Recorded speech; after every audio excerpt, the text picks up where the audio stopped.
Buenas tardes a todos. Muchas gracias por su asistencia, tanto la asistencia presencial como la asistencia vía Internet. Hoy tenemos para la conferencia de hoy tenemos al profesor doctor don Antonio González de Bulnes López. Para hacer su presentación la va a hacer el doctor Sánchez, don Raúl. Adelante, por favor.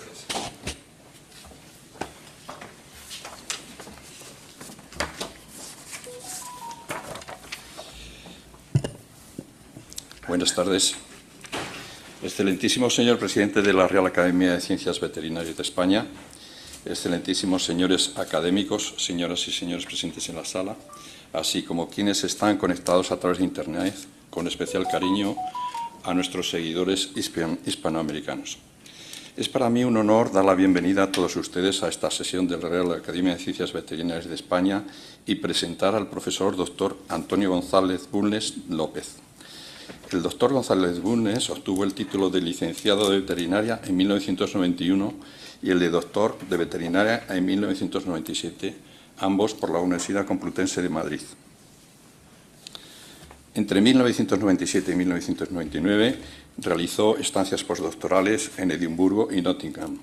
En 2001, en la primera convocatoria del programa Ramón y Cajal, se incorporó como investigador al Instituto Nacional de Investigación Agraria y Alimentaria, CSIC-INIA.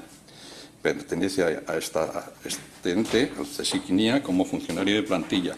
Estuvo en activo entre 2006 y 2021 y actualmente se encuentra en excedencia. Posteriormente fue director de Biotecnología I+D de Cuartel SL del Grupo Jorge entre el 2021 y 2025.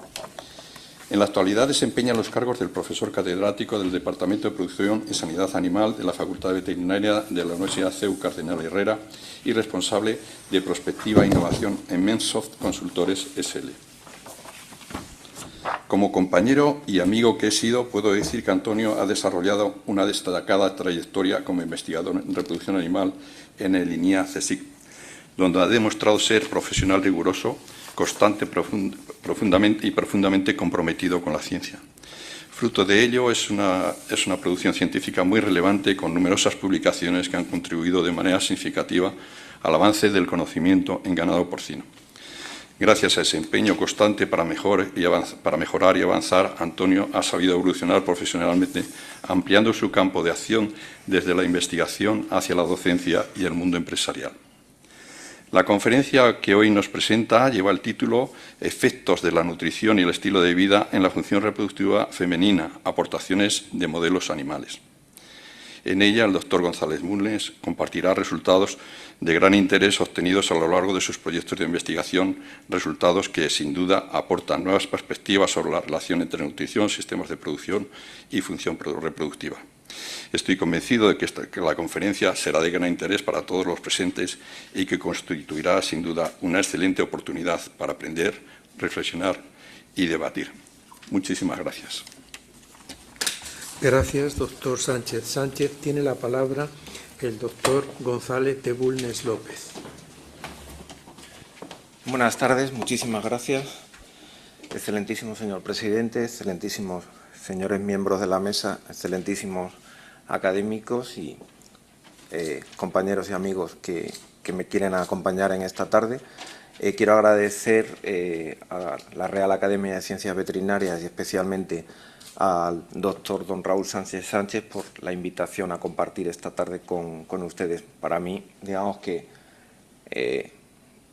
aunque como dice el doctor Sánchez, digamos que llevo cierta experiencia en esto, me faltan un poco las palabras al estar aquí entre personas que fueron profesores míos e incluso ver que a última hora ha llegado uno que fue alumno, que fue uno de mis primeros alumnos. Para no alargarme mucho más, voy a empezar a dar comienzo a lo que sería la presentación que quiero realizarles. Su título es Efectos de la nutrición y el estilo de vida en la función reproductiva femenina, como ha dicho el excelentísimo señor presidente, y me voy a referir especialmente a lo que serían las aportaciones relacionadas con modelos animales y especialmente con lo que serían las aportaciones relacionadas con el cerdo ibérico como modelo de obesidad y como modelo de alteraciones metabólicas. En la función reproductiva femenina, o la función reproductiva en general ha tomado muchísima relevancia en la actualidad debido al reconocimiento por parte de la Organización Mundial de la Salud de su importancia como una de las principales patologías que se están desarrollando en la actualidad a nivel mundial. El 3 de abril del 2023 se lleva a cabo la publicación de un estudio de lo que sería la valoración de la prevalencia y de los efectos relacionados con infertilidad, tanto masculina como femenina, a nivel mundial, y a partir de aquí, en el año pasado, el 28 de noviembre del 25, se publica una serie de reglas para regular lo que sería la prevención, la diagnosis y el tratamiento de la infertilidad. En el estudio realizado en 2023 por la Organización Mundial de la Salud, lo que se viene a declarar, la declaración, lo que se llama la hoja de intenciones, lo que se viene a decir es que la infertilidad es un problema de salud global que afecta a millones de personas en todo el mundo. Los datos disponibles sugieren que a nivel mundial una de cada 6 parejas experimenta infertilidad en algún momento de su vida. Esto vendría a ser un 16,7, un 17%, y nos da una horquilla de entre 42 y 180 millones, evidentemente, de personas afectadas. Evidentemente, esta horquilla es muy amplia porque hay muchos países en los cuales no se tienen datos estadísticos adecuados y es más bien una estimación. La infertilidad se considera una enfermedad del sistema reproductivo masculino-femenino definido por la incapacidad de lograr un embarazo después de 12 meses o más de relaciones sexuales regulares, intentando tener esta descendencia. Se reconoce la causalidad por factores masculinos y también femeninos, o una combinación de ambos, y lo que se marca ya en 2023 es la importancia que tienen factores relacionados con el estilo de vida, como pueden ser el tabaquismo, el consumo excesivo de alcohol y la obesidad, que se relacionarían con estos problemas para alcanzar la fertilidad, para tener un ciclo fértil, una gestación, o bien para continuar esa gestación y llegar a, digamos, esa gestación a buen término. Y este problema cada vez es más importante en la sociedad actual porque cada vez se está aumentando más lo que serían los índices de sobrepeso, de obesidad y de alteraciones metabólicas como puedan ser la diabetes. Estos son datos también de la Organización Mundial de la Salud en la que se estima lo que sería el crecimiento de la gente con problemas metabólicos o con diabetes en los próximos años. Lo que se puede observar es que ha habido un cambio muy importante en la presentación de esta enfermedad, de tal forma que ha cambiado de aquellos países, digamos, ricos o con un alto nivel de vida, en los cuales la obesidad y las alteraciones metabólicas eran inherentes a esos estilos de vida, hacia lo que serían países en desarrollo y sobre todo países del este, como podrían ser China, India y también algunos países de lo que sería la zona del creciente fértil o la zona de Emiratos Árabes, Qatar o Arabia Saudí. En esto se produce una situación muy especial que es la que está relacionada con esta explosión que ha habido en cuanto a números de obesidad y de diabetes y que hace que se considere en la actualidad una pandemia. Y es que aquí digamos que se produce una conjunción entre lo que serían factores genéticos, epigenéticos y lo que sería el estilo de vida actual. Tradicionalmente, la gente que vive en China o que vive en la India tienen niveles de vida bajos, con niveles de alimentación bastante bajos y han desarrollado un epigenotipo adecuado para sobrevivir en estas condiciones.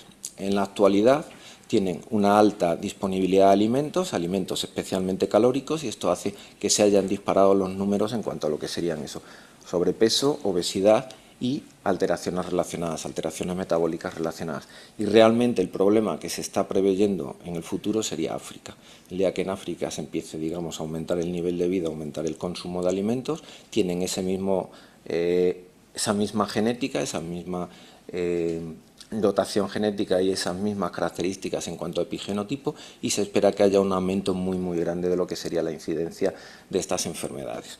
Evidentemente, teniendo en cuenta estos factores, es necesario, es muy importante, la realización de investigaciones, tanto investigaciones observacionales como investigaciones intervencionistas, para conocer factores relacionados con alteraciones en obesidad y alteraciones metabólicas, y para poder, digamos, que realizar labores de prevención, diagnóstico temprano y tratamiento.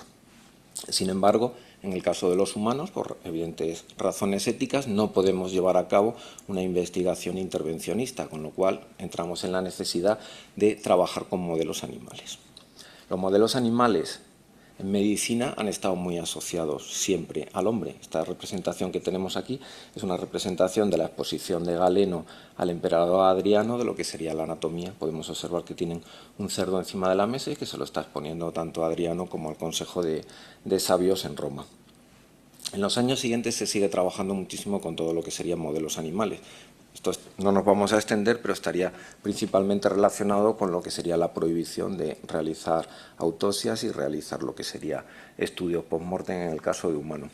Y igual que se desarrollan, aquí tenemos la imagen del hombre de Vitruvio, igual que se desarrolla muchísimo todo lo que serían los estudios de anatomía y fisiología, estos son grabados de Leonardo da Vinci con muchísimo detalle de lo que sería corazón, lo que sería sistema gastrointestinal. En esa época, en el siglo XV-XVI, se trabaja también muchísimo en lo que serían los modelos animales y se empieza a trabajar, el modelo que más se utilizaba entonces era el porcino, el cerdo. Se empieza a trabajar en relaciones anatomio-fisiológicas y también se empieza a trabajar muchísimo en lo que sería la descripción de los órganos, tanto anatomía como función, tanto anatomía como fisiología.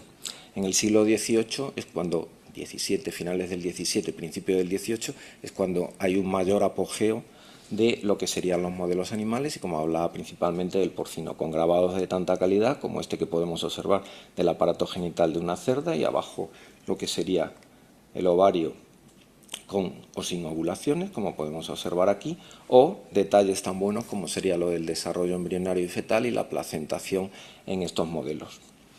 En el siglo XIX se produce un cambio muy importante en lo que sería la investigación y lo que serían los paradigmas de la investigación con la irrupción de la genética. Ya no se trabaja tanto en anatomía y fisiología como en lo que serían aspectos relacionados con genética a raíz de los estudios de Gregorio Mendel, del monje agustino que realizó todo lo que serían los estudios de genética utilizando como modelo los guisantes. Digamos que en las especies animales se empieza a buscar un paralelismo, una posibilidad de realizar este mismo tipo de estudios y a principios del siglo XX Charles River en Estados Unidos empieza a trabajar con ratones.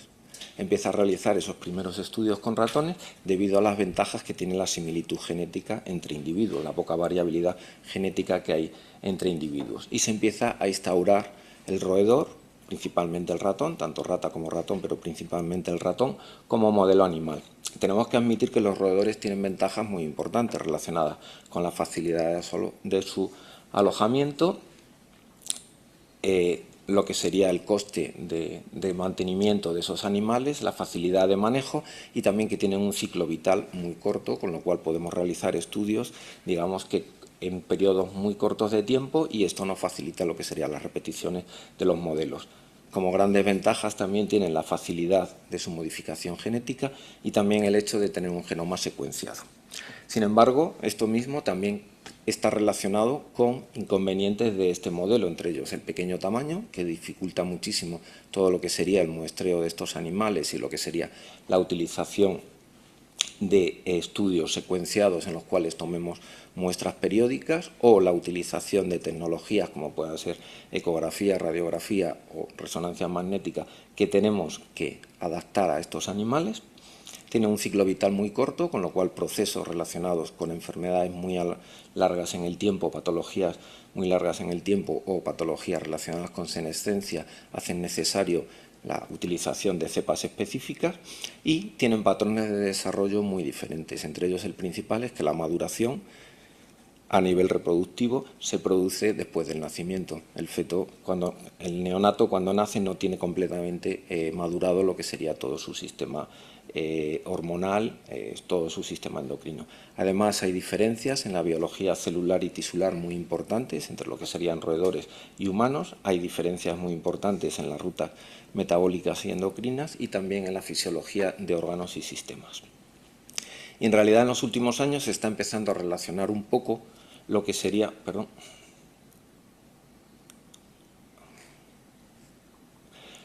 se está empezando a relacionar un poco lo que sería la utilización de los roedores con lo que se denomina el Valle de la Muerte, en lo que sería investigación traslacional, es decir, el poder trasladar nuestros estudios en el laboratorio a lo que serían la situación en el hospital, la situación a pie de cama del hospital, la situación con los pacientes.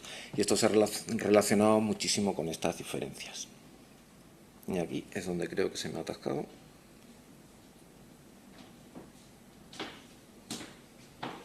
Vale, perfecto. Ya, entonces esto, muchas gracias.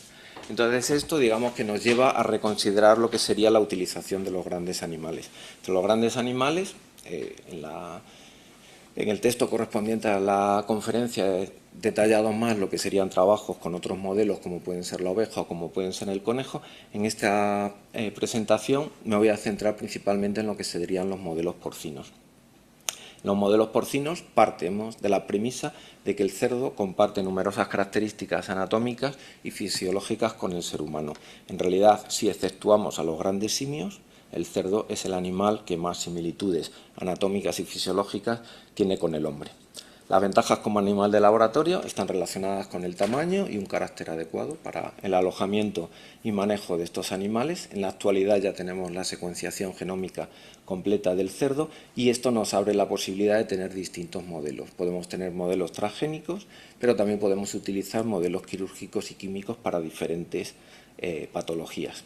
Una ventaja añadida, debido a estas similitudes con la anatomía y fisiología humana, es la posibilidad de utilizar también modelos espontáneos no modificados.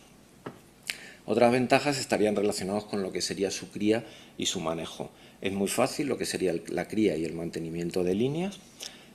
Tiene la gran ventaja de tener una pubertad muy temprana y tener una reproducción continua en la cual el intervalo entre el destete y el celo es muy corto y podemos tener una secuenciación de camadas bastante continua. Tiene una alta prolificidad, lo que nos da un alto número de animales experimentales o de elementos experimentales en un trabajo, y debido a que es un animal que lleva muchísimo tiempo relacionado con nosotros, está muy controlado todo lo que es el manejo reproductivo y todo lo que es el manejo en general de estos animales. Como modelo translacional, como modelo en que podemos llevar directamente los resultados que encontremos en cerdo, los resultados encontrados en humana, tenemos que la homeostasis y las rutas metabólicas y endocrinas son muy similares, prácticamente iguales a las que suceden en los humanos, y la ventaja relacionada con su tamaño y con las características de sus órganos, de la disponibilidad de las mismas técnicas en medicina veterinaria que en medicina humana, si hablamos de cirugía, análisis de laboratorio o imagen no invasiva, como es la imagen que tenemos aquí, que representa lo que sería la realización de una resonancia magnética en un cerdo ibérico. Bien, concretamente como modelos de obesidad y alteraciones metabólicas, las grandes ventajas que tiene el cerdo son sus hábitos omnívoros, que es propenso al comportamiento sedentario y a la obesidad, y sobre todo las características del metabolismo, especialmente del metabolismo lipídico, que son de nuevo muy similares a las de humanos. Dentro de lo que serían los modelos de obesidad y de alteraciones metabólicas, tenemos, como hablábamos anteriormente, modelos modificados, tanto transgénicos como modelos quirúrgicos o modelos químicos en los que se buscan alteraciones metabólicas y principalmente relacionadas con la producción de diabetes, pero también tenemos la gran ventaja, como hablábamos anteriormente, de tener estas posibilidades de modelos espontáneos no modificados. Y entre ellos podemos diferenciar tanto razas criadas específicamente para la experimentación, como puedan ser los mini pig, las distintas variedades de mini pig, o razas comerciales que podemos utilizar en estos estudios. Y entre las razas comerciales destaca el cerdo ibérico. El cerdo ibérico tiene una gran presencia en producción animal, pero también tiene descendientes suyos, digamos, que tienen una gran presencia en lo que sería investigación. En investigación de obesidad y alteraciones metabólicas, el cerdo de Yucatán, el cerdo de México, está muy aceptado como modelo de diabetes, de obesidad, perdón, y de diabetes, y en realidad procede del cerdo ibérico. En el Nuevo Mundo no había cerdos, se llevaron por Colón en el tercer viaje de Colón, y el cerdo de Yucatán es directamente descendiente de lo que sería el cerdo ibérico. Igual ocurre con el cerdo de Oshawa en Estados Unidos, el cerdo de la isla de Oshawa, que hoy en día está considerado como el mejor modelo de obesidad y metabolismo, y que en realidad son cerdos ibéricos procedentes de un naufragio y que se mantuvieron allí y se han criado, digamos, manteniendo todas esas características. Nosotros en general al cerdo ibérico le conocemos más por lo que sería su producto estrella, por lo que serían los productos curados como el jamón y la paleta, que deben su fama y deben su aceptación entre todo el público, entre los consumidores, a la abundancia de grasa intramuscular, que es la que realmente da el sabor y da lo que sería la textura y las ventajas o las grandes características de este producto. Y esto está relacionado con lo que sería tanto el cerdo ibérico en sí, como el hecho de que el cerdo ibérico sea criado en una explotación extensiva en semilibertad a lo largo de siglos, más bien a lo largo de milenios. Esta imagen que tenemos aquí es una imagen de lo que sería el Panteón Real de San Isidoro en León, es del siglo XII, y en él podemos observar un calendario agronómico en el cual tenemos octubre, noviembre y diciembre. Podemos observar que en octubre se está alimentando a los cerdos en Montanera, en noviembre con los primeros fríos se procede a la matanza, al sacrificio del cerdo, y en diciembre, al amor de la lumbre, se van consumiendo los productos del cerdo. Siglo XII, esto implica que el cerdo ibérico lleva en este sistema muchísimos siglos ya y es algo que ha moldeado sus características fisiológicas. En realidad el cerdo ibérico es mucho anterior, los datos que hay acerca del cerdo ibérico son mucho anteriores. Si nos vamos al año 76, la erupción del volcán en Pompeya, todos tenemos en mente estas imágenes, la de los habitantes de Pompeya que quedaron sepultados por las cenizas y que han sido objeto de estudio durante muchísimos años y en la actualidad son una de las mayores atracciones de la zona. En Pompeya había una granja de cerdos y se han encontrado también cerdos que perecieron bajo las cenizas y de los cuales se han conservado lo que serían los registros en positivo, como podemos ver aquí. Si observamos la imagen de este cerdo, que es un cerdo joven, podemos observar que es muy parecida a la del cerdo ibérico que tenemos hoy en día, con el morro muy alargado, las patas muy finas y lo que sería en general la conformación de este animal. En realidad el cerdo ibérico pertenece a un tronco que es distinto a lo que serían Hay tres troncos principales, tres troncos genéticos principales en cerdo, lo que sería el cerdo oriental, el sus striatosus, lo que sería el sus scrofa procedente de lo que sería Europa Central y lo que se conoce como el cerdo mediterráneo o el cerdo meridional, el sus scrofa meridionalis, que estaría relacionado con el ibérico y como otras razas. Esta imagen que tenemos aquí es lo que se denomina la alegoría de los efectos del buen y del mal gobierno, que está en Siena, es del siglo XIV y lo que se relaciona es a la izquierda la ciudad y a la derecha el campo. A la izquierda lo que sería, digamos, que la peor vida dentro de lo que serían las virtudes del campo, que era como se orientaba entonces. Si nos fijamos un poco más en esta imagen, vemos que hay una persona que está entrando, hay varias personas que están entrando en las puertas de la ciudad y hay una persona que lleva un cerdo que podemos identificar con lo que sería en la actualidad lo que se conoce como el cinta senese. Desde el siglo XIV, en que tenemos este cuadro, hasta hoy en día, como vemos, se han mantenido muchísimo lo que serían las características del cerdo. Es algo, digamos, común a todos los troncos mediterráneos. Muy poca selección genética y mucha relación con lo que sería el medio ambiente, mucho crianza en extensivo. En el caso del cinta senese, el objetivo es parecido al del cerdo ibérico, la obtención de productos curados y principalmente lo que serían jamones, lomos y paletas. Y podemos observar también que en la zona de Siena, en la iglesia de Santa María del Piere, tenemos también un calendario agrícola, en el cual tenemos una imagen muy parecida a la que veíamos antes en San Isidoro de León. Podemos observar lo que sería la alimentación del animal y la matanza de este animal, que podemos observar que es un cinta senese, en este caso del siglo XIII. Bien. Esta crianza del cerdo ibérico con muy poca selección y muy relacionada con lo que sería el medio ambiente, en nuestro caso en la dehesa, es lo que en realidad ha moldeado las características metabólicas del animal. El animal que se ha criado muy expuesto a lo que serían los cambios va a tener ciclos de alimentación muy abundante durante la primavera y el otoño, como podemos observar aquí, en que los animales tienen abundancia de alimentos, pero sin embargo tienen escasez de alimentos durante el invierno, como podemos ver en esta imagen, que con las heladas la alimentación es mucho más baja, o durante la época de sequía en el verano. Y el animal lo que ha hecho es adaptarse a lo que serían estos cambios, adaptar sus características metabólicas a través de cambios genéticos a lo que serían estos cambios. Y esto lo que provoca es que en caso de sobreabundancia de alimentos, el cerdo ibérico tiene tendencia a un excesivo engrasamiento, al desarrollo de obesidad y al desarrollo de alteraciones metabólicas relacionadas con la obesidad, alteraciones metabólicas y alteraciones cardiometabólicas. Y esto está relacionado con la leptina, con la hormona leptina y con los receptores de leptina.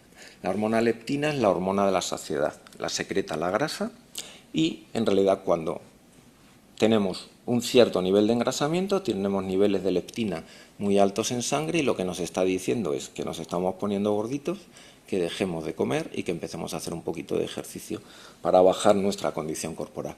El cerdo ibérico tiene un polimorfismo en el receptor, en el gen que codifica el receptor a la leptina, de tal forma que no se produce este efecto. Tiene niveles de leptina muy altos, pero no señaliza adecuadamente los receptores, con lo cual el cerdo ibérico siempre tiene hambre, siempre va a tener voracidad.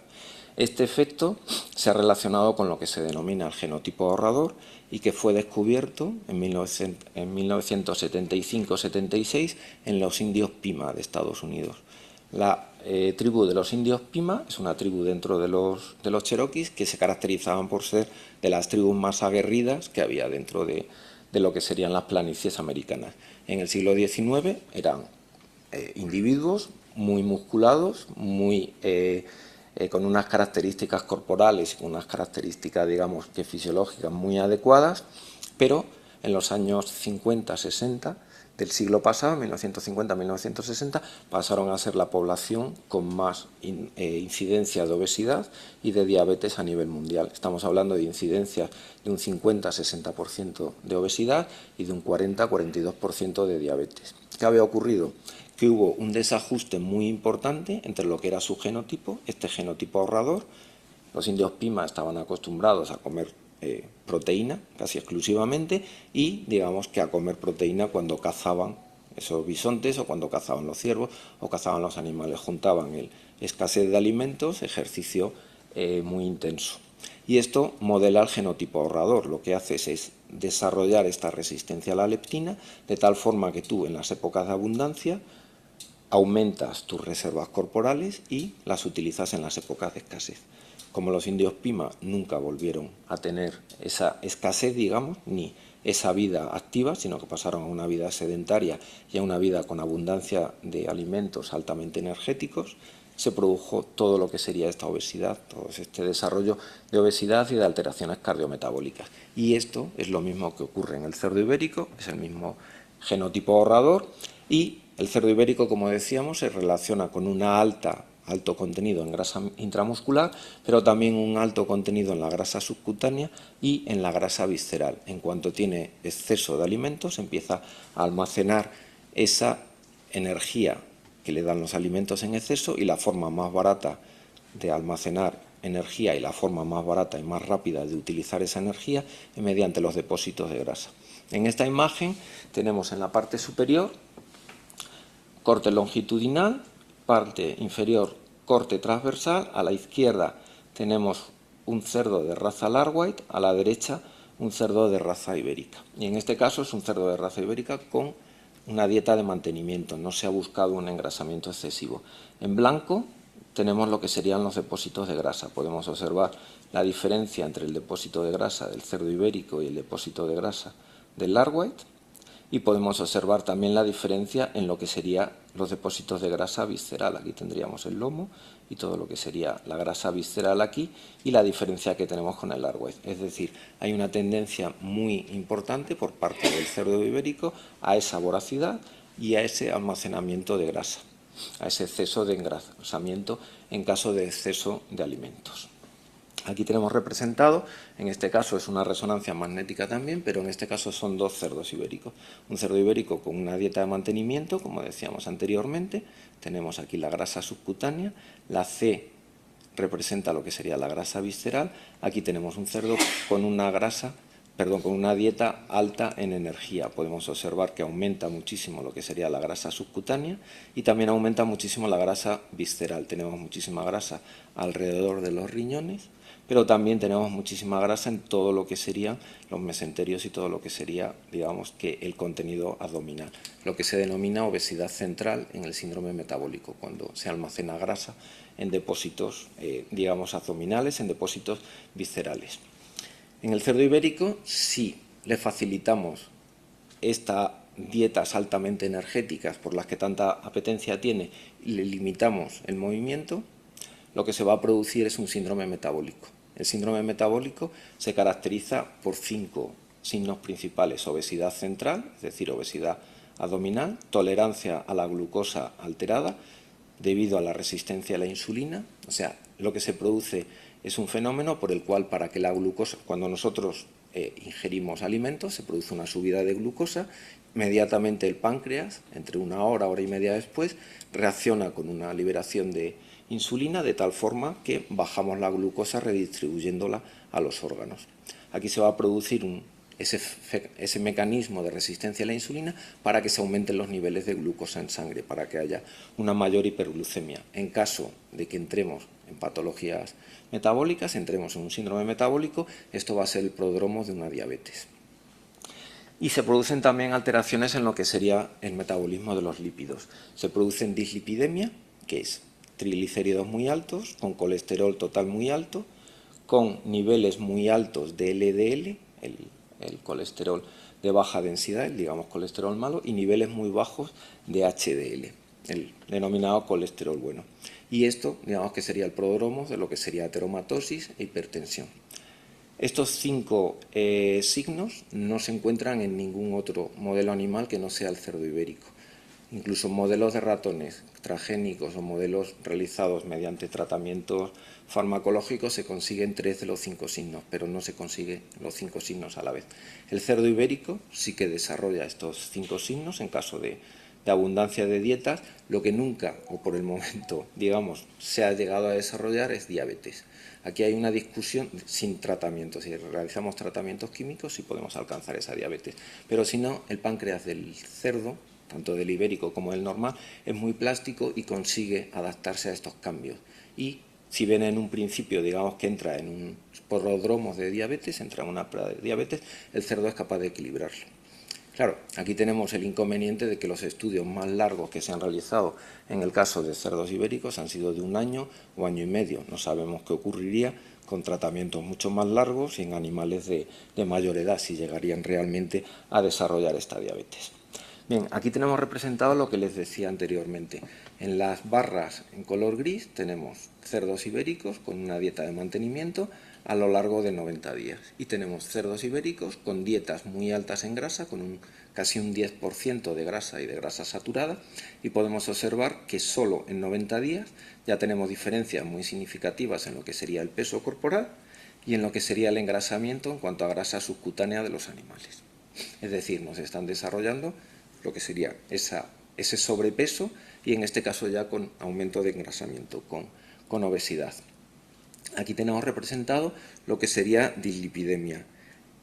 La gráfica de la izquierda son los triglicéridos. Podemos observar que enseguida aumentan, a los 45 días ya tenemos diferencias, estas diferencias son muy significativas a los 90 días y este se llega a colesterol total, que nos hace el mismo efecto. En estas dos gráficas tenemos representado lo que sería el HDL y lo que sería el LDL, es decir, este es el signo que hablábamos anteriormente de la dislipidemia. Y a nivel del metabolismo de la glucosa, el metabolismo de los glúcidos, podemos observar lo que hablábamos anteriormente. Hay un aumento de los niveles de glucosa y tenemos un efecto muy importante, una hiperinsulinemia muy importante en el primer mes y medio, pero sin embargo el páncreas se equilibra posteriormente y vuelven a bajar los niveles de insulina y se van controlando los niveles de glucosa. Podemos observar si valoramos los índices OMA, si valoramos el índice OMA de resistencia a la insulina, que tenemos resistencia en ese periodo corto, en ese primer mes y medio, en esos 45 días, pero que luego se pierde, y tenemos alteración en las células beta cuando valoramos lo que sería el índice OMA beta. Pero lo que digo es un debe todavía en el modelo, que es esta capacidad de recuperar esa función pancreática.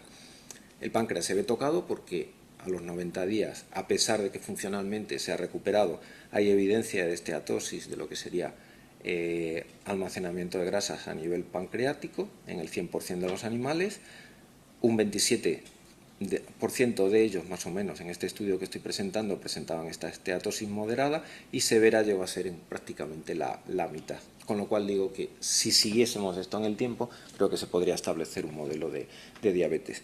También observamos alteraciones en la función hepática que estaban relacionadas sobre todo con lo que sería el acúmulo de grasa, la aparición de lipodistrofia, la aparición de lo que sería almacenamiento de grasa en tejidos que no son realmente grasos, que no serían los tejidos de depósito habituales. Aquí tenemos una imagen de un hígado control, de uno de los animales control, y a la derecha, tenemos lo que sería la representación de un hígado graso, que se relacionaría con lo que se llama la enfermedad hepática del hígado graso no alcohólico, por sus siglas en inglés, NFL, y podemos observar lo que hablábamos, la gran abundancia de tejido graso en el tejido hepático. Hay también alteraciones en la función renal, sobre todo lo que se ve es una hiperfiltración glomerular. En el caso de que se utilice el test de aclaramiento del IOSOL para ver esta hiperfiltración de los glomérulos, podemos observar que es bastante importante, con un 30%, y podemos observar que hay cambios en lo que sería tanto la estructura macroscópica, como podemos observar aquí, en que podemos observar acúmulo de grasa, e incluso en algunos ejemplares se ven acúmulos de grasa muy importantes, con destrucción bastante importante de lo que sería la estructura renal, la estructura del riñón, y a nivel microscópico podemos observar que se producen glomerulonefritis, que estamos teniendo también un daño bastante importante en lo que sería la función renal. De esta manera podemos considerar al cerdo ibérico como un muy buen modelo para todos los estudios relacionados con lo que sería el síndrome metabólico y también lo que serían patologías más importantes a nivel de funcionamiento de páncreas, de hígado e incluso finalmente lo que sería la enfermedad crónica renal. Y con esto termino. Quiero darles las gracias por su atención y queda a su disposición para cualquier tipo de pregunta o de consulta.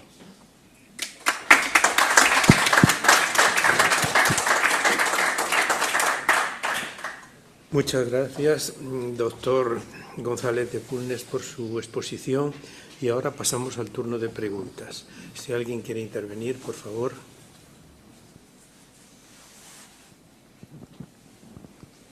Hola, muchas gracias. Me ha parecido muy interesante, básicamente porque yo trabajo en algo casi igual, pero con ratones.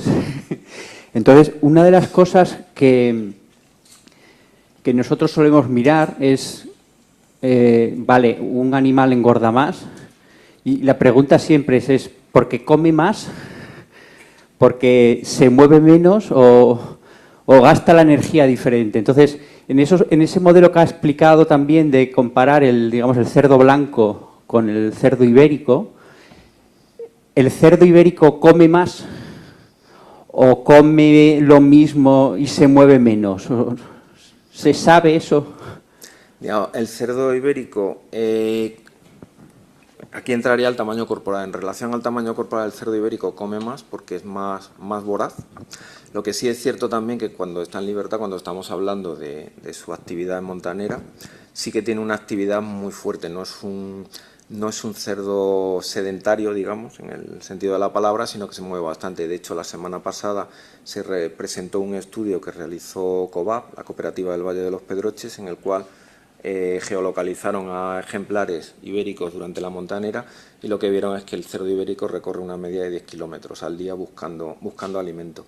Lo que sí tiene es eso, mucha capacidad de almacenar grasa como, digamos, mecanismo de almacenamiento de energía. Muchas gracias por la explicación. Me ha encantado la charla. A mí me gustaría preguntarle, uno de los problemas que tiene el modelo del ratón, por ejemplo, es que como el metabolismo, sobre todo de triglicéridos y de colesterol, es un poco diferente que el humano, el cerdo tiene muy parecido al que tenemos los humanos. Y una de las ventajas es que el ratón no tiene LDLs, mientras que el cerdo sí. Con lo cual sí se le podría ver arteriosclerosis y enfermedad cardíaca. ¿Habéis intentado ver si desarrollan placas de ateroma en esta dieta con obesidad?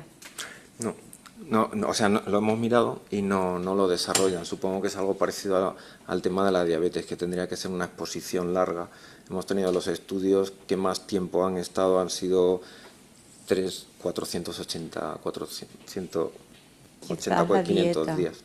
O sea, si utiliza una dieta normal western, no tiene colesterol, y cuando quieres producir ateroma necesitas dietas que metas colesterol, o sea, Sí. grasa. Estas dietas son con grasas saturadas, es con manteca, precisamente con manteca de cerdo. Sí. La diferencia es que los porcentajes de grasa son muy bajos, son del 9-10%, no necesitamos un 40%, como en el caso del ratón. No, en el ratón le ponemos un 60%, pero además le ponemos colesterol. En este no, es eso, es grasa saturada, pero no colesterol directamente. Doctor Tresguerres, por favor. Bueno, me ha encantado tu charla, Antonio, así que enhorabuena por ella. Efectivamente, el grave problema de intentar el modelo animal versus el humano es que para que un humano tenga problemas tiene que pasar de los 40 años, tanto a nivel de, digamos, de obesidad como a nivel de problemas cardiovasculares, etcétera. ¿Cuál es la esperanza de vida de un cerdo? Porque independientemente del tiempo que se tarde en un estudio, pero claro, a lo mejor había que trabajar con cerdos de 20 años o algo así, quiero decir, sí, para tener un modelo equivalente, ¿no? Sí, sí, bueno, unos 18 o 20 años de ejemplares en zoológicos y con buenos cuidados. Y sí, lo ideal sería tener modelos con eso, 12, 14 años para arriba. Doctor Roldán. Gracias. Estupenda charla, Antonio. La verdad que me ha gustado muchísimo. Me gustaría hacer uno o dos comentarios y después una pregunta. Quiero resaltar algo que has comentado, que a lo mejor ha pasado muy deprisa, pero es, al principio, mencionabas lo de la infertilidad como una enfermedad. Esto es un cambio de paradigma monumental y bastante reciente. Y esto incide mucho en la percepción que hay en humanos actualmente de cómo abordar el tema, ¿no? Y como has empezado hablando de fertilidad y luego nos has comentado estilo de vida y tal, yo me quedo con las ganas de escuchar un poco más de la relación entre todo lo que nos has contado de metabolismo, nutrición y tal, sobre la fertilidad. Allí la pregunta es si los resultados que nos has mostrado son de machos, de hembras, si en algún momento hay alguna relación que hayáis visto con fertilidad. Yo personalmente estoy interesado, a partir de estudios que estamos haciendo en caballos, en ver la relación justamente de, digamos, sobrepeso u obesidad sobre calidad seminal, y estamos encontrando algunos efectos, con lo cual me gustaría, si puedes, sí, que comentes o que especules un poco sobre ello. Gracias. Sí, muchísimas gracias por el comentario, que es totalmente oportuno porque, bueno, para no alargar demasiado la charla, he presentado el modelo, pero no los estudios relacionados con reproducción. Estudios relacionados tanto con lo que sería realmente fertilidad como lo que serían, digamos, efectos sobre lo que sería la descendencia. En el caso de la obesidad tenemos efectos tanto a corto plazo, que estarían muy relacionados con lo que sería no solo la obesidad, sino alteraciones metabólicas. El cerdo ibérico es muy sensible a lo que serían desajustes metabólicos y esto lo hemos visto muchísimo. Bueno, el profesor Sánchez tiene más experiencia que yo en esto. En el cerdo ibérico normalmente todo lo que sería la actividad reproductiva después del destete, en el siguiente celo, fertilidad, tamaño de la siguiente camada, está muy relacionado con lo que sería el equilibrio metabólico durante la lactación. En el caso del cerdo ibérico esto es todavía más importante. En el cerdo ibérico hay una fertilidad más baja que en el caso del cerdo blanco, el cerdo más seleccionado o más comercial, digamos. Hay también una menor prolificidad, pero esto está más relacionado con lo que sería tamaño de útero, tamaño de camada, por lo tanto. Pero lo que sí se ha visto mucho es que desajustes tanto en glucosa, pero sobre todo en lípidos, durante la lactación van a incidir muchísimo en lo que va a ser la fertilidad en los celos después del destete y en lo que sería también el tamaño de camada. El cerdo ibérico tiene, entre las características reproductivas que tiene, está lo que es el control de la camada, el tamaño de la camada, que está muy relacionado con la tasa de ovulación. Normalmente el tamaño de la camada, el número de fetos en desarrollo, el número de nacidos, está muy relacionado con lo que sería la tasa de ovulación y, de hecho, las razas hiperprolíficas de la actualidad se han seleccionado con lo que sería seleccionando tasas de ovulación alta, pero está muy relacionado también con lo que se denomina capacidad uterina, que es el tamaño del útero para para alojar esos embriones y esos fetos en desarrollo. El cerdo ibérico es más pequeño que los cerdos blancos comerciales, tiene un menor tamaño de útero y tiene también una menor capacidad uterina.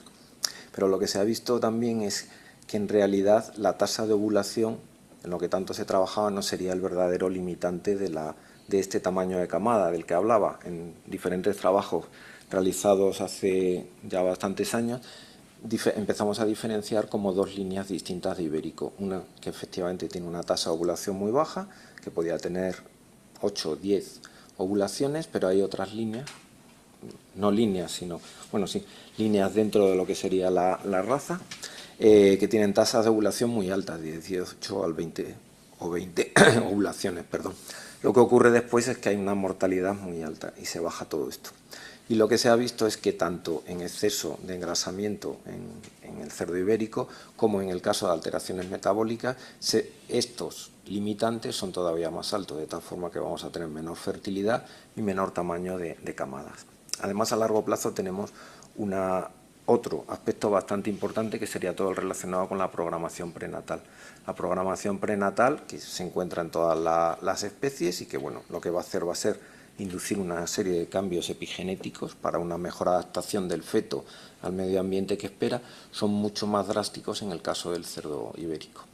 En el caso de un cerdo ibérico que tenga problemas de eficiencia placentaria, de una placenta con poco riego, y esto de nuevo se relaciona con síndromes de obesidad, en los cuales hay un menor desarrollo de placenta, se va a producir muchísima más tendencia al engrasamiento en las generaciones futuras, en los descendientes. Y esto, digamos, que es también una de las posibles utilidades del cerdo ibérico como modelo animal. La obesidad infantil está aumentando en todo el mundo y en la actualidad se considera una pandemia también. El cerdo ibérico tiene las mismas características de obesidad infantil, restricción del crecimiento durante la época prenatal y posteriormente, en caso de disponibilidad de alimentos, va a tener una alta tendencia a lo que sería la obesidad. Y efectivamente coincido en que es bastante importante que el 28 de noviembre del año pasado ya se considerase la infertilidad como una patología y se, digamos, que haga especial eco de su importancia. Porque en realidad estamos hablando de 1 de cada 6 parejas, pero lo que se dice por parte de la Organización Mundial de la Salud es que tiene también muchísima influencia en lo que sería el bienestar psicológico, emocional de esas personas y todas las consecuencias que ello pueda traer. Muy bien, muchas gracias. El doctor Palomo tiene la palabra. Sí, bueno, muchas gracias. Básicamente intervengo para felicitarte, Antonio. Para felicitarte y para darte gracias por tus conocimientos. Y aprovecho a hacer una pequeña reflexión. Como bien sabes, bueno, y centrándome en la última parte de tu presentación, con la hepatosis dietética, traducida en producción de cerdos, como sabes igual que yo, tenemos dos vertientes que sí observamos en la práctica. No es muy frecuente, pero sí lo encontramos. Una que es bastante evidente, cuando desbalanceamos dietas, energía, aminoácidos, por ejemplo en dietas líquidas, pasa mucho en Europa, aquí en España no tenemos tanto, pero por ejemplo en Italia, en Holanda, en Dinamarca, en Alemania, que utilizan en cerdos de engorde, muchas, 65% son dietas líquidas donde se incorporan muchos subproductos, sueros de quesería que tienen grasas descompensadas. Ahí nos encontramos con hepatosis dietética y con clínica. Es una reflexión, únicamente sí, que es cierto. hagas los comentarios que creas oportuno. Y lo segundo es el problema que, como muy bien sabes, también sufrimos en los últimos años, ¿no? Es el incremento en la mortalidad de cerdas reproductoras, donde en algunos casos, lógicamente, tenemos que hacer dietas en lactación, sobre todo mucho más concentradas por el gran esfuerzo metabólico que conlleva. Y en estudios recientes y, como sabes, algunos que tenemos publicados, nos encontramos con alteraciones hepáticas más de las que nos gustaría. No hemos sido capaces todavía de relacionarlo bien, pero sí es cierto que en esas cerdas donde no hay patología infecciosa y sí trastornos metabólicos, parte de esas cerdas muertas, uno de los hallazgos es la hepatosis dietética. Es una reflexión, es una duda, lo sigo preguntando y me gustaría saber, por favor, tu opinión. Y reitero mi gratitud y mi felicitación, Antonio. Gracias. Muchísimas gracias por la felicitación y por los comentarios, que ciertamente son muy oportunos, y coincidir en esto, en la importancia de lo que serían las dietas durante el periodo de lactación, en base a todo lo que sería esa movilización de reservas, ese equilibrio, digamos, entre movilización de reservas y también un excesivo uso de energía, que al final, digamos, que se produce a mi modo de entender, una falta de balance entre lo que sería la acumulación de grasa en tejidos realmente grasos y tejidos que no son grasos, como principalmente es el hígado, y es el que está a su vez alterando todo lo que sería el metabolismo del animal, unido a que lo que estamos produciendo también en ese caso es una inflamación de bajo grado, con lo cual, una inflamación crónica de bajo grado, con lo cual digamos que estamos desajustando todavía más a estos animales. Muy bien, el doctor Aparicio tiene una pregunta por internet. Sí. Gracias, señor presidente. Desde México nos hacen una pregunta, nos plantea el doctor Quintana López lo siguiente. En caso de los pollos de engorde, en comparación con las gallinas ponedoras, ¿es el mismo modelo? Pues la verdad es que no tengo mucha experiencia en el sector avícola, y realmente no me siento capacitado para contestar a la pregunta en cuanto a lo que serían las necesidades metabólicas de un pollo de engorde, digamos, en los cuales sí que se va a producir un almacenamiento de energía muy rápido, en muy corto tiempo, a lo que serían las, digamos, exigencias metabólicas de una gallina ponedora. Doctor Sánchez. Muchas gracias. Antonio, felicitarte por la charla, me ha encantado. Y bueno, dos preguntas, pero quiero también más bien tu opinión de esto. Dentro del ibérico hay distintas estirpes. Yo las clasificaría unas estirpes que no se han seleccionado mucho, que son las estirpes antiguas. Por ejemplo, el negro lampiño. El guayerba se puede considerar el negro lampiño, que es muy parecido, que está en peligro de extinción. Y otras especies que tenían menos grasa y se han seleccionado más en la industria del cerdo ibérico para el jamón. Puede ser el retinto, puede ser el torriscal. Entonces, la pena que veo yo es que las cerdas, que son más obesas, el negro lampiño, que sí que los estudios serían mucho más interesantes, están en peligro de extinción. Realmente hay muy pocos animales de estos individuos. Antes, en la Edad Media, era el más apreciado de todos por la grasa que tenía, que es lo que tenía mucho más valor que ahora. Ahora, en cambio, no. Y se están dando estas estirpes más modernas, que se modifica ya también el tamaño de camada, de pasar de 6 a 7 lechones, llegan a 9 o 10 lechones, lo que tenían en los años 80 las cerdas de capa blanca. Entonces, ¿qué opinas de esto? ¿Puede haber también esas modificaciones? ¿Puede cambiar el modelo? ¿Qué opinas sobre esto? Desde luego, en eso tienes razón. El modelo ideal sería el lampiño, que tiene muchísima mayor tendencia al engrasamiento, y de hecho es por lo que se dejó de utilizar, porque como tú bien dices, la variedad retinta tiene muchísimas mejores características en cuanto a lo que serían depósitos de grasa y tipo de grasa, o más bien de ácidos grasos, y también lo que serían los rendimientos productivos. Entonces, bueno, ahí hubo, digamos, pues una selección muy excesiva hacia lo que eran líneas de retinta, y que este tipo de selección llevó a lo que fue el torbiscal, que ya lo que se buscó es un animal con una precocidad muy grande, tamaño corporal mucho más grande, y estábamos pasando en aquella época que la prolificidad media de una retinta era de 6 con algo, 7, al torbiscal, que estaba en 9,2, 9,3. Y se olvidaron realmente estas razas mucho más grasas, que como tú dices eran en realidad la base del cerdo. Lo que se buscaba en un cerdo era un engrasamiento, porque lo que se quería era proteína y grasa como alimento para sobrevivir al invierno. Se denostó mucho la grasa, y digamos que es una cosa que ha prevenido. Ha dirigido mucho la selección en cerdos comerciales, como sabemos, hacia razas muy magras, con porcentajes de proteína o de magro muy altos y olvidando lo que sería el tema del engrasamiento, con todos los problemas metabólicos que esto ha traído también y, bueno, problemas que estamos teniendo, los que decía el doctor Antonio Palomo, referentes a lo que serían hembras reproductoras, con hembras que tardan muchísimo tiempo en entrar en pubertad, con muy pocos índices o con muy bajos índices reproductivos en los primeros celos y realmente con una vida reproductiva, una longevidad muy baja debido a esta selección. Yo ahí no sé si estarán de acuerdo conmigo o no, de que últimamente se está demonizando un poco menos lo que sería el tema de la grasa del cerdo. Se están empezando a buscar carnes de mejor calidad, basadas en otras razas como enduros, que en lo cual se busca es un mayor engrasamiento. Ya se conoce que no es lo mismo si hablamos de grasa de cerdo que de grasa de rumiantes en cuanto a características de la grasa y consecuencias metabólicas, y yo creo que, bueno, que digamos que aquí sí que se está doblando un poco la curva y se está recuperando lo que sería este tipo de estirpes. Muchas gracias.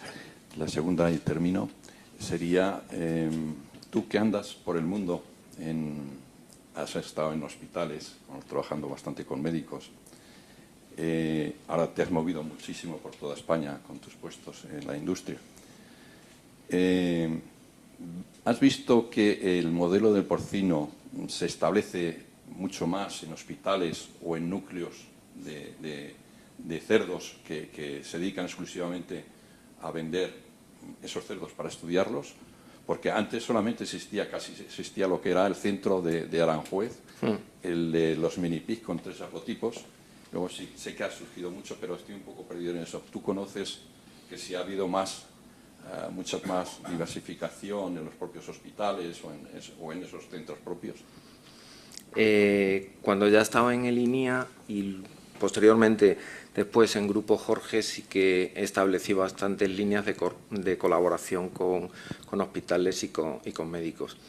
Yo creo que un poco el problema de los grandes animales con respecto al ratón, es que los ratones son pequeñitos, fáciles de manejar y llevan desde 1927 en los hospitales o en los centros de investigación biomédica, mientras que los grandes animales realmente hemos perdido esa relación con los grandes animales. Y de hecho, digamos que cuando hay esa disponibilidad de animales experimentales sí que hay demanda por parte de medicina. De hecho, en los años en Grupo Jorge establecimos bastantes colaboraciones tanto para preparar animales, para sobre todo cirugía, tanto como para realizar experimentos en las granjas, experimentos relacionados con metabolismo, sobre todo los resultados que he presentado de función renal es en colaboración con el Hospital Puerta de Hierro y con la Universidad de La Laguna, en Canarias. O sea, sí que hay esa inquietud. Y digamos que para mí, personalmente, es una oportunidad del sector el ofrecer estos modelos biomédicos, porque realmente sí que hay ese interés y esa demanda por parte de medicina humana. Muchas gracias. Doctor Tresguerres quiere intervenir. Volviendo al tema reproducción, ¿habéis establecido alguna correlación entre las distintas 5 características que definen al ibérico dentro de, digamos, de la parte patológica con la incidencia de más o menos ovulaciones? Quiero decir, por ejemplo, a más masa grasa o a más, por ejemplo, resistencia insulínica o alguna otra de esas características esté directamente relacionado con la disminución de las ovulaciones. Lo digo porque si por casualidad uno de los elementos pudiera ser la resistencia insulínica, hay un tratamiento baratísimo que podría, no sé, si ensayarse en esos animales con poca incidencia de ovulación, que puede ser la metformina. Sí. Nosotros probamos con la metformina. La cerda, en general, la cerda, y la cerda, especialmente la cerda ibérica, que era con la que trabajábamos nosotros, digamos que tiene la similitud con humana, con las niñas, de que el acúmulo de grasa es el que señaliza a través de la leptina. Entonces, nosotros estuvimos trabajando con cerditas que estaban programadas, que eran muy pequeñitas al nacimiento, como en el caso de humana, y con dietas muy altas en energía para hacerlas engrasar y ver cuándo aparecía la pubertad. Ese era el modelo control, digamos, y teníamos otras que hacíamos lo mismo, pero dándoles metformina. Les estuvimos dando metformina.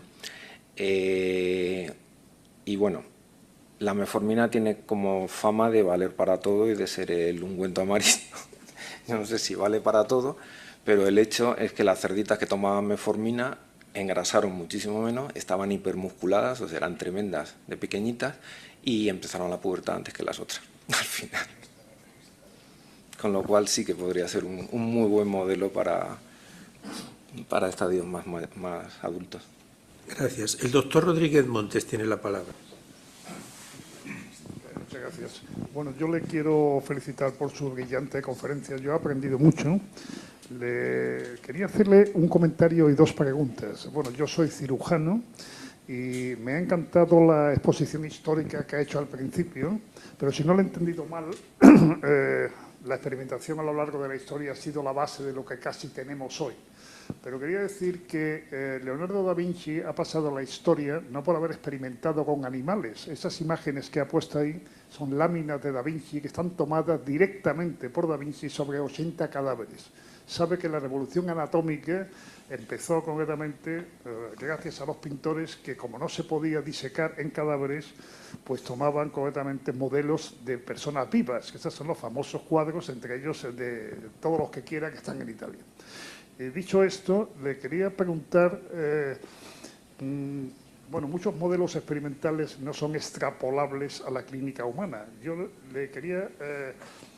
En el caso del cerdo, ¿ustedes han medido concretamente el mismo tipo de dieta? Porque claro, yo me imagino que un cerdo uno lo ve en imagen, bueno, está por el campo, come lo que quiere, pero claro, a la hora de dilucidar un resultado, ¿ustedes controlan volumen y composición de la dieta? Dicho de otra forma, ¿han medido la digestibilidad de cada uno de lo que come? En la producción en intensivo, sí, la producción en intensivo, todo lo que son los aspectos nutricionales, están muy trabajados, tanto en aspectos de cantidad de dieta, macronutrientes, micronutrientes, digestibilidad.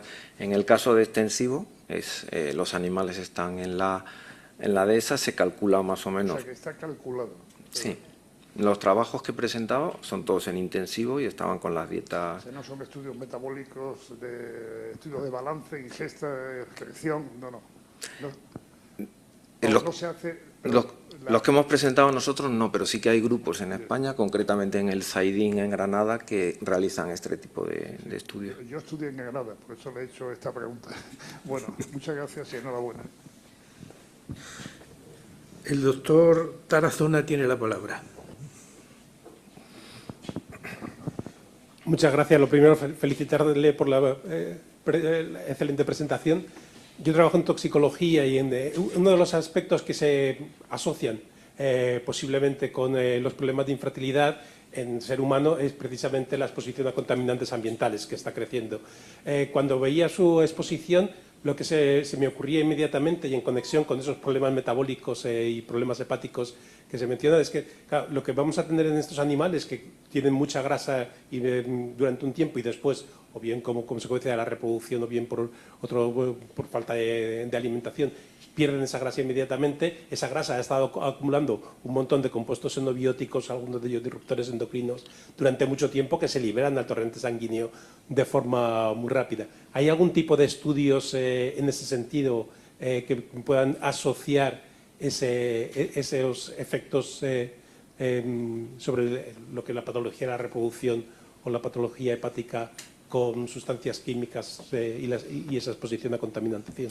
En el cerdo ibérico o en el cerdo en general no los conozco. Sí que puedo decir que hace bastantes años, 2004-2005, estuve involucrado en algunos estudios en talatos utilizando la oveja como modelo experimental, que es también muy buen modelo para reproducción. El modelo experimental era tener ovejas control y ovejas a las cuales se les suministraban o se les daba talato de forma oral para ver los efectos tóxicos. El problema fue que cuando empezamos con las primeras analíticas de talatos, las ovejas controles ya tenían niveles altísimos de talatos, con lo cual digamos que tuvimos que hacer ahí un ajuste porque control no teníamos. Y lo que se vio fue alteraciones bastante importantes, como decía, relacionadas sobre todo con esteroidogénesis y crecimiento folicular y también lo que sería aparición de fallos ovulatorios. Había también niveles de progesterona muy altos, pero en realidad no era por una mayor tasa de ovulación, creíamos que estaba relacionado más con lo que sería metabolización por parte del hígado, que también estaba afectada, pero sí. Muy bien, muchas gracias. El doctor Tamargo tiene la palabra. Bueno, en primer lugar, yo quería felicitarle por su exposición. Yo no pensaba decir nada, pero han empezado a hacer ustedes preguntas y entonces voy a empezar por una cosa, es que el cerdo, pues resulta que para los que trabajamos en el aparato cardiovascular es el animal que tiene la circulación coronaria más similar a la humana. Es decir, que no le sorprenda que durante muchos años uno miraba la literatura y toda persona que quería estudiar circulación coronaria, responsable de la primera causa de muerte en el mundo desde hace 30 años, utilizábamos el cerdo. El segundo comentario es que se hizo referencia a si desarrollaban enfermedad coronaria. Sí, desarrollan enfermedad coronaria. El problema que hay es que, claro, eso lo sabemos porque eran estudios antiguos que tenían cerdos que estaban durante un buen número de años vivos. Y entonces incluso se llegó a ver que no solamente había placas de ateroma en las coronarias, sino calcificación, igual que en el hombre. Y además tenían una distribución, las placas, bastante parecida a la humana. Y esto es algo importante porque si uno mira lo que sucede con el conejo, que es el otro modelo gran experimental, lo que hacemos es atiborrarle de grasa, lo cual es absolutamente antinatural, y desarrolla placas donde no tienen que estar. Es decir, no tiene nada que ver con la humana. El segundo comentario es que ya siguieron ustedes preguntando y digo, anda, si también me sirvió, yo recuerdo que íbamos, no voy a decir cómo íbamos ni a dónde íbamos a buscar lechones, porque íbamos, y hay una persona aquí que después vamos a hacer unas risas, porque íbamos a buscar lechones, porque estudiábamos junto con el grupo de neonatología del Hospital Clínico la hipertensión pulmonar del recién nacido, y el modelo fantástico era el lechón. Y ahora, de repente me he acordado que mi grupo está estudiando en cerdos, en una granja, en una gran institución de Madrid, pues fibrilación auricular. Bueno, pues ¿por qué? Porque no podemos ir a simios, no podemos ir a monos, tenemos la rata y el ratón no tienen mucho que ver en muchas cosas, porque la frecuencia, he dicho que trabajo en cardiovascular, si la frecuencia humana es de 60, pues resulta que la rata y el ratón tienen, el día que están medio tontos, tienen 180, pero los días normales tienen 400 por minuto, lo cual, pues en el caso del hombre estaría en fibrilación, ¿no? Entonces, bueno, yo creo que es interesante que de vez en cuando se traigan estos temas y que discutamos sobre modelos y que discutamos, porque a fin de cuentas, pues mucha de los conocimientos y de los errores y de los fiascos han venido dados por... A mí me gusta una frase que dice, sus experimentos son tan buenos como el modelo que ha elegido, ¿no? Entonces, bueno, felicidades. Lo he pasado muy bien, he disfrutado con su charla y enhorabuena. Muchísimas gracias. Muchas gracias. Y por último, el doctor Aparicio tiene la palabra. Muchas gracias. Dos cuestiones. Una vía Internet y otra finalmente que haré yo. Vía Internet nos ha llegado otra pregunta del profesor Arenas Casas que dice, ¿podría el cerdo ibérico poseer un mecanismo de seguridad genético que vincula la calidad de la grasa ácido oleico con una resistencia a la leptina reversible, permitiéndole ser metabólicamente sano mientras está obeso, a diferencia del tejido adiposo inflamatorio humano? Sí, bueno, en realidad he hablado de que el cerdo ibérico es un buen modelo de obesidad. En realidad sería un buen modelo de lo que ahora se denomina obesisano. A no ser que forcemos mucho, el cerdo, digamos, lo que veíamos con la plasticidad del páncreas, es capaz de equilibrar. Solo cuando ya, digamos, que tiene muy alterado el metabolismo, vamos a tener todo lo que sería producción de citoquinas, la cascada de producción de citoquinas proinflamatorias y todo lo que sería ya alteración incluso en composición de ácidos grasos a nivel de la grasa y todo lo que sería inflamación con también rotura de adipocitos, pero ya hay que forzar mucho, la verdad. Gracias. Finalmente, quería hacer una intervención. Primero, felicitarle porque ha sido una conferencia excelente, que todos los presentes parece que lo han expresado también. Muy interesante y temas muy... Además, es otra imagen distinta de la del cerdo ibérico a la que estamos acostumbrados a hablar. Y quería hacer un comentario a raíz de un dato colateral que ha salido respecto al trabajo de COVAP recientemente publicado. Y, bueno, esos resultados que han publicado se presentaron aquí, los presenté aquí hace 21 años. Además, o los datos que han dado son parciales o el trabajo está mal hecho.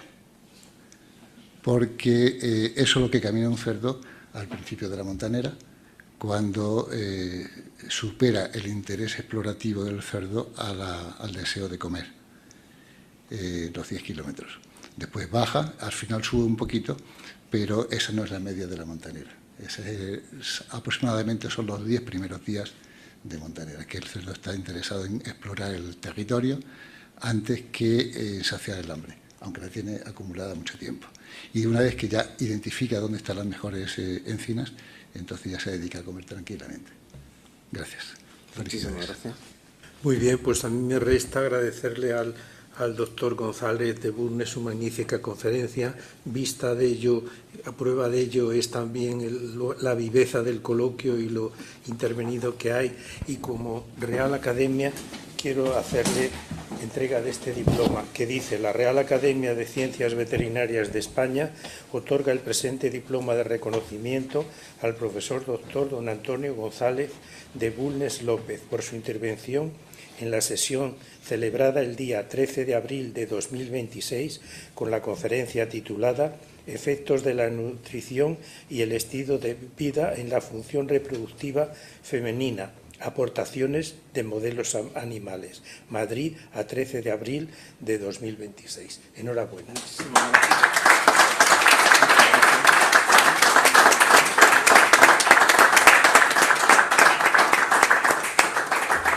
Se levanta.